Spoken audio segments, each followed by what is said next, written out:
So here's a question for you. You have a choice between a Ford Fusion and a Ford 500. Both V6, we'll just put that into perspective, they're both V6. Which car would you choose? Would it be the Ford 500? It's a bigger car, a little bit more power. Or would it be the Ford Fusion? Well, to be honest, you guys seen me build the Fusion, and I'm not overly impressed with it. But I am more impressed with a Ford Fusion than I am a Ford 500. Here's the reasons. That comes in 4-cylinder or 6-cylinder, so you can run mini cars some places. But here's the reasons why I would not choose a 500. 1, aluminum spindles. We've been through this 100 times. Aluminum is not good on a demolition derby car. Aluminum is weak, aluminum breaks. It is not the best substance in the world to take a hit. And the back is the main reason. Now these can come in all-wheel drive or front-wheel drive. It's got a lot of steel control arms, but the spindles are all aluminum. And look how they mount. That is not a very common way to mount something. And I just don't think these things would really hold up to a good axle shot. Frames are a little bit thicker, subframes are a little bit thicker on this one. But I would still choose the Fusion over this car. This one here is missing the subframe, so it's kind of hard to show you the differences between the subframes. But this one here, the subframe and this one are pretty much the exact same. Everything is pretty much the same except for the rear suspension. If you take a look at a Fusion rear suspension, there is not a single aluminum piece.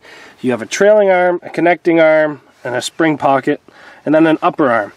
So there's like 4 arms that help hold this onto here, right? And they all look steel, they all look kind of robust, and you have a rear subframe. When you come and look at the Ford, yes, you have a bigger rear subframe, but it's just the spindles. Like, these are all cast. These down here looks like they've had holes cut in them for weight reduction. The one arm looks pretty good, the one that holds the spring, but you're still all-wheel drive. I guess the Fusion comes in all-wheel drive as well. But just the aluminum spindles scare me away on this car.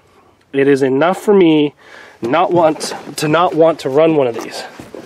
I imagine when you tear it right down to the bare bones, a lot of the interior stuff would be the same as a Fusion, but honestly, it's not really worth my time. I don't. They're expensive. The front spindles are weak. Even the tie rod mounts are aluminum. I really wouldn't waste my time building one of these. So if I had a choice between a Ford 500 and a Ford Fusion, even though I'm not a huge fan of the Fusion in my garage, I'd probably pick the Fusion. I think that it would hold up a little bit better. I don't know. Like I said, I hate when my wheels get knocked off. I know you say don't let people hit you in the wheels, but I honestly think that this car here could take an axle shot better than this one.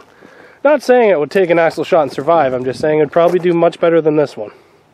Much better. You can also run smaller rims on that. You can run 16s. I think you got a minimum run 17s or 18s on one of these. So it all comes down to what you have, where you got it from, and what you're willing to do with it. But honestly, I wouldn't run one of these. I'd run one of those.